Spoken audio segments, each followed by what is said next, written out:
Billions of pounds of investment into public transport capital schemes are being announced by the Chancellor today as a preview to next week's spending review. But the head of the Metropolitan Police, Sir Mark Rowley, warns that the spending review, and if it cuts policing, could mean stark choices over which crimes police prioritise investigating. So, Transport Secretary Heidi Alexander joins us now. Very good morning to you, Heidi Alexander. It looks like you have been one of the lucky ones in the negotiations with the Treasury. What have you managed to do in order to secure this boost that it looks like the Home Secretary has not managed to do yet?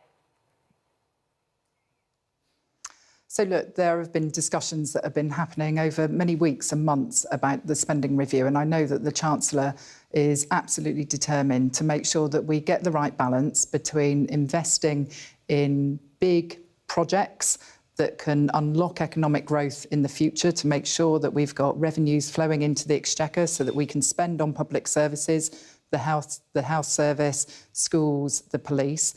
Those discussions have still been ongoing in the last couple of days. What I can say to you is that this government will always make sure that the police have the resources that they need to do the job. And it is, after all, the first duty of any government, irrespective of its political persuasion, to put the safety of the British people first. We have increased money that has gone to the police nationally in this last year, an increase of £1 billion. That includes £200 million to start the process of recruiting the extra police officers and police community support officers head of the Metropolitan that we promised at the last election. You're saying that the head of the Metropolitan Police has got his figures wrong, or that he needs to organise his budget better? So I don't know that the head of the Metropolitan Police has been in the room discussing the spending review with the Home Secretary and the Chancellor in the last 24, 48 hours, because I know that those discussions are ongoing. What I also do know, though, is that this government is determined to break the cycle of crime that has afflicted the country for the last decade. We're investing more, for example, in the probation service, an additional £700 million that the Justice Secretary announced, because we've got to get to a point where we reduce the rates of reoffending so that when people come out of prison, they are better citizens and not better criminals. But the Home Secretary herself confirmed she was seeking more funding for the police to help them cope with the impact of the government's decision to release criminals early from prison. And the Met Police Chief is saying, if you cut money to the police, then we're going to have to choose which crimes to investigate. And he's pretty well informed, I imagine. I mean, as I say, it's great for your department that you've got all of this money, but people need to feel safe, don't they? And the government needs to deliver its promises on 13,000 extra neighbourhood police officers and halving violence against women and girls in particular. And he's saying he's not even going to have enough money to do day-to-day crime.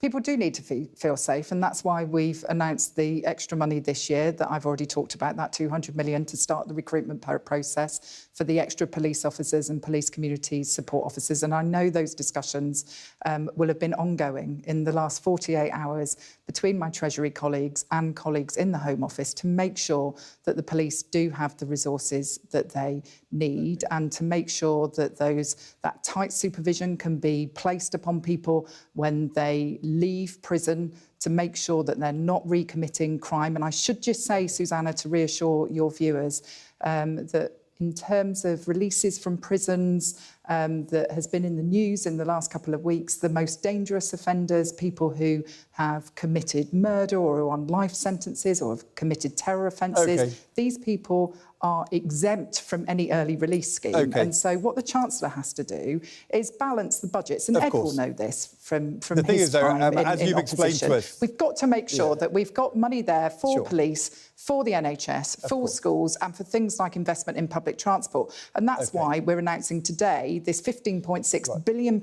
investment as part of our plan for change to actually unlock this huge potential that exists in cities and towns outside of London. Liverpool, Liverpool, Right. Manchester, Leeds, Newcastle, Birmingham. Transport and so it really Secretary, is. This is a really important day for transforming those opportunities. Of course. You've explained that you don't know what's going on in the discussions about police funding. So you may be lucky you don't know whether Mark Rowley is right or wrong about whether he'll actually have to cut police numbers or not. Let's ask you about your budget. You're announcing this extra money for local transport in cities. We know there's a big row going on between Angela Rayner and the Treasury about whether or not they're going to fund the 1.5 million homes the government has pledged in this Parliament. Do you have all the money in your settlement and in this capital investment to provide all the transport infrastructure for those 1.5 million homes, including for the new towns? Is that secure, or are there some funding gaps there? So I feel confident that the settlement that I have negotiated with the Treasury enables us to make a contribution to building those 1.5 million new homes that we've committed to in this Parliament. Because I know the thing that drives people mad is new housing estates going up on the edge of town, there not being bus routes in place, there not being appropriate public transport provision. And so if we're going to create really high quality, sustainable communities for people to live in, we do need to make sure that the transport provision is there. And that's one of the arguments that I've been putting forward to the Chancellor in terms of the investment that we need to make in the transport system across the country. And so it is about unlocking homes, but it's also about making sure that, look, let's be honest, that kids growing up in Bradford at the moment can actually access high-quality jobs in fantastic cities like Leeds. And that's why mayors like Tracy Brabin have never lost the opportunity to say to me, it's time for trams, Heidi. We want a tram system in West Yorkshire, because the way we're going to get the economy growing, the way we're going to deliver these homes is by making sure that we've got a really high-quality transport network. I know we're going to be out of time soon. Very unusual for the Treasury to allow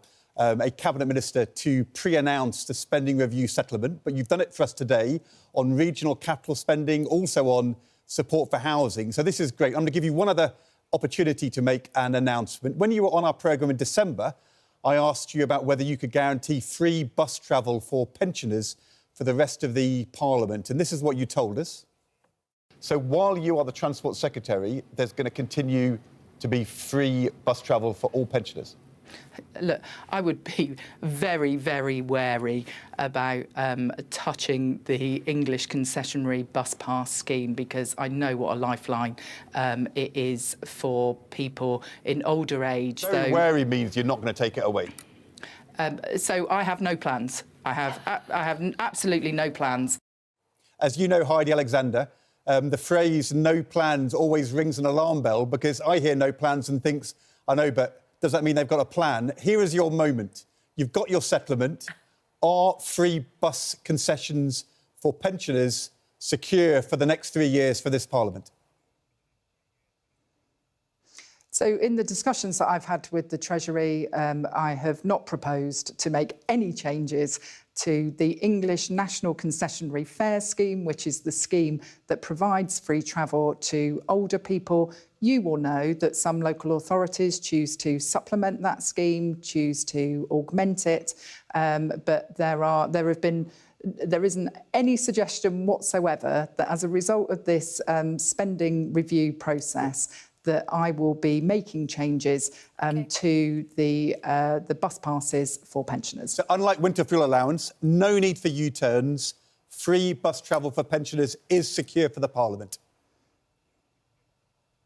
I think the answer is yes. So when it comes to the winter fuel allowance, Ed, I think what you will have heard, this gives me an opportunity to remind your viewers that the Prime Minister has said that given that the economy is picking up, that he does want to review the eligibility for the winter fuel allowance and see whether we can make it available to more people beyond those who are on pension credit, who obviously still get it. And that's going to be something we're looking at an appropriate fiscal event. Free bus travel for pensioners secured. Heidi Alexander, Transport Secretary, thank you very much indeed.